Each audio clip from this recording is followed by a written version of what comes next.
কার্গিল বিজয় দিবস আমাদের কাছে যেমন সুখের সেরকম দুঃখের।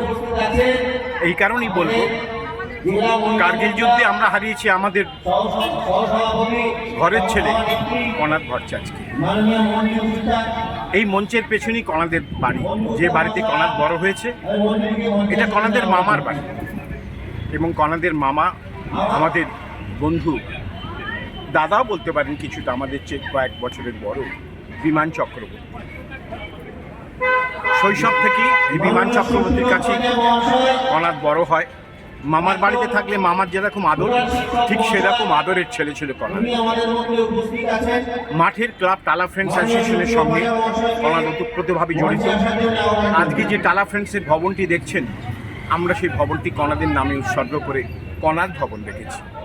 আজকে যে এই আবক্ষ মূর্তি দেখছেন, কনাদের মৃত্যুর পর আমরা তার আবদ্ধ মূর্তি এখানে স্থাপন করি, এবং সেই অনুষ্ঠানের পশ্চিমবঙ্গ সরকারের বা আর্মির বহু মানুষ, বহু উচ্চপদস্থ কর্মীরা, অফিসার্স এসেছিলেন এই কনাদের আবক্ষ মূর্তির দিনে। তাই বলে 26শে জুলাই আমাদের এই যে স্মৃতি বহন করে আমরা আসছি, এটা ভালো মন্দ দুটোই আমাদের মনে সবসময়, একদিকে ভালো আর একদিকে মন্দ।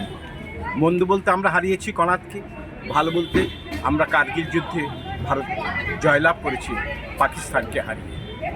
আপনার নামটা একটু বলুন। আমার নাম রাঘবেন্দ্র বল্লভ, আমি এই পাড়ারই ছেলে।